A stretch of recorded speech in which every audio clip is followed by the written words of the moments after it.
For a number of years, we've been talking about content creation on this show, even at the time when people would wonder, why are you talking about this on Serious People?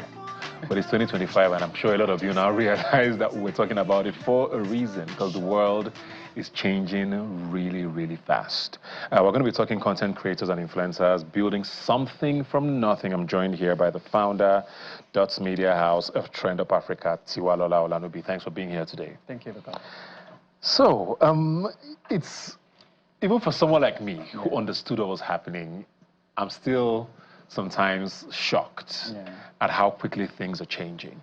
And I think for a lot of people, the last elections in the US woke a lot of people up to see how much power podcasts and streamers had. Suddenly, mainstream media was a second choice for a lot of the presidential candidates in the US. And people say till tomorrow that Donald Trump won the election because of the podcasts he went on.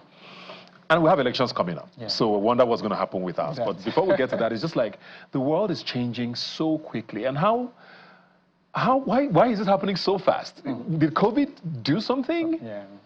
Okay, so I think that obviously there's always a phase, there's always an involvement that happens generally.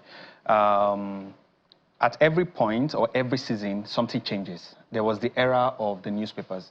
Right, and people even thought that was going to disrupt what was before it. There was the era of TV, there was the era of radio, and eventually the era of the internet, right? And I think that we've just now moved into that phase of content creation. And I think the real leap happened from post-COVID, from 2020, because that was when also as an organization, Trend Up Africa, we really took in cognizance that rise in influencers and content creators from 2020. More people were interested in getting into that space. More people were interested in creating content. More people were resigning from their jobs to now focus on being a content creator fully. So I think it's just that new phase we're in now. So the space is very democratized now, and you can be anything. Is the way it looks now. But the more people join in, the harder it looks to actually break through. But you find a lot of people today, I talk to a lot of young boys. What do you want to be? I want to be a streamer. That's what they tell you. You know, they see Kai Cenat or whoever it is. Shan Comics. Or Shan Comics doing their thing, and that's what they want to do. So going from nothing to becoming this social media influencer on whatever level, for whatever segment it is, how does that happen and how does it start? Because I look at it now and I know a lot of people are trying so hard. You see people who have created content for 2 years, they're telling you, nobody's following me, nobody's seeing my content. How does that work then? So I think that for anyone, and I will compare this to business or to every other industry or any other aspect of life generally. And I like this question a lot because this is the core of why we started Trend Up Africa, which is basically audacity. Right. When you look at the idea of content creation and the idea of what you said earlier about someone going from nothing to just from creating a content or creating several content, one goes viral or one picks up and they become a full star and they have a full moment, right? Is that audacity? Is what takes you from you just believing that you have everything at your disposal. You don't need an office. You don't need a level of funds. You don't need, you're basically in front of a camera and then you can actually access audiences across the world. So the word is audacity, is what pushes anyone, right, from zero where they are to being able to sit in front of the camera and push out the content that they need and towards the audience that they need to face. A lot of people are wondering, okay, I see parents as well who wonder, how do I guide my child? Is there a school for this? Because I know you mentioned business. People who want to start a business, you can kind of go to business school. You be an apprentice or you learn from people. If you want to do a 9 to 5, you go to school, you go to work, you get paid. This seems like a random thing for a lot of people. And it's just like, how do I even get started on this thing? Do I just buy a phone and just start filming? Is that all it is? So funny how this is the gap that we saw. This is in 2020, and when you look at the journey of content creation up till 2020, and even now, that challenge is still there, where there's no form of structure, there's no form of how do I do this? How do I go about this? That was the gap we saw in 2020, right? Where content creators basically just run into stardom, run into virality. It's not planned for most of them. They just basically start to do their thing. It just finds them. Nobody starts off. For content creators, it's even a bit easier. For influencers, nobody starts off to just be an influencer. They basically start to do something they're interested in, and from there, it picks up, right? And that was the gap we saw, where we're like, okay, people are now starting to be more interested in this content creation without any form of structure, right? And without structure, that's the biggest challenge that they have generally in trying to make more sense out of what they're doing. That was the gap we saw when we started Trend Up Africa.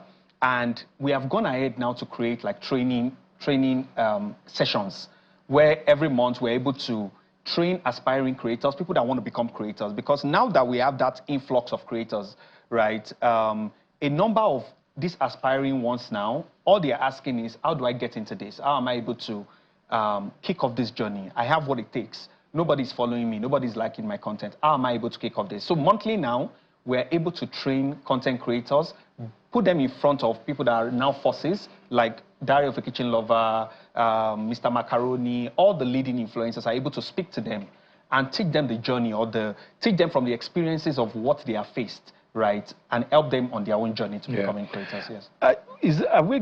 How far away are we from a market saturation? And I ask this not because I don't think, I mean, everybody has an audience. Yeah. True. Some people are micro-influencers, some are macro-influencers. So there's room for everybody in some way.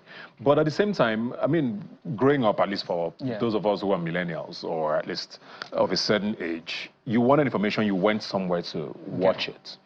Now, everybody has a channel. At what point does it become, okay, I don't know where to look for information anymore because there's just too much of you? Yes.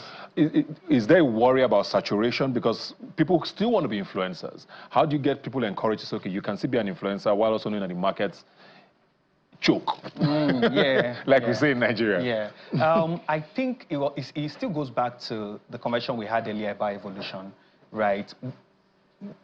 You can't fight it. Yes. It's inevitable. Yeah, it's inevitable. We're at that age where the information is in front of you now. And one of the biggest things I've learned is that as soon as you can fight it, you start to find ways to work around it and to make sure that it's effective and not damaging, right, to you or to whatever you're doing. And so because of the age where we are at, the information is now, and when you really look at it, like, it makes things easier. You are now able to, when you look at the older times, people have to wait to be able to, people are not even able to give their own opinion, just watch the TV. And then you're watching and then you're not able to give opinions. But now, one of the things that this phase has done is give people more visibility, give people the opportunity to have a voice, right? And what that does is that you are able to get diverse information. But how you are not able to go about how you use the information you're getting, how you're able to separate bad news or negative news from good news is now left to you. But it's inevitable. As it you mentioned Trend Up a few times there. I know you have an awards coming up. Yes. Okay. So how do you find, why did you start this, and how do you find people who are a part of this? Okay. So in 2014, we kicked off a company called Dot Media, an advertising firm basically that helps global brands like Pepsi, HP, Intel with advertising. But one of our key services that we kicked off with was influencer marketing, right? And we were one of the forerunners for that.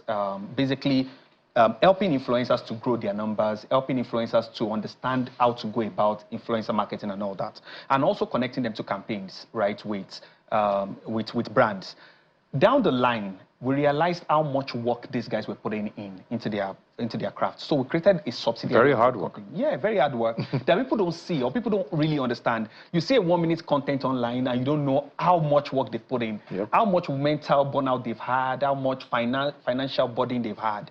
Nobody was seeing that aspect of work that they put in. And when you look at footballers, you look at musicians, you look at movie stars, they all have a platform that supports them, that awards them, that basically stands as a backbone for them. But the content creators didn't have any of that. So in 2020, we decided to take that up based on the experience and the history of what we had done with them over the past, since 2014. So we kicked off the Trend Up Africa, which basically the main goal for Trend Up Africa is to be that platform that stands as a support system for the content creators and influencers. And it goes from funding. They could get funding for their crafts. They could get this training we've spoken about, a form of structure, a form of management, and most importantly, recognizing the work that they do, which is the Trend Up Awards. So we've done that now from 2021 to now. This year is the 5th edition, where we are honoring and spotlighting Nigerian creators first. That's where we started from. But last year, we were able to go Pan-African, right, where we now spotlight and celebrate content creators and influencers across Africa generally. It's always a diverse, it's always a level of processes, call for nominations from the general public, shortlisting that call for nominations into 6 people per category, where we have 17 categories. And basically, it's a no voting award, where we have a 10-man jury to decide who is deserving to be the winner based on creativity, engagement, consistency, right? And we've done that for 4 years, basically. We continue to support these guys beyond the award. Just last week, we were able to organize a masterclass that was in collaboration with the Lagos State government, where we empowered 200+ aspiring creators, put them in front of creators like Beauty Tukura, The Husband Material, the Visual Advocate, where they are able to really learn skills and how to go about their journey. So these are like the activities that we're helping to push the creator economy across Africa generally. We continue to support them. In 2022, we gave out cash prizes to the winners, $1,000, to support their craft and their journey.